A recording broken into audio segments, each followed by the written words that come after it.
Şunu gerek, aşığın айтқанда қымбатты ағайындар, бұндай кісілер сирек арамызда.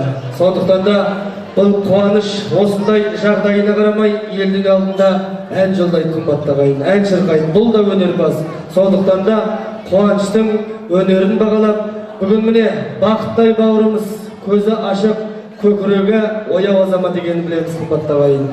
Еш нәрсеге қаратпай, біздің қуанышты осы тойға шақырып отыр. Сондықтан да бір Алланың разылығы үшін тағы бір шабала құрып, қуаныштың әніне болайық.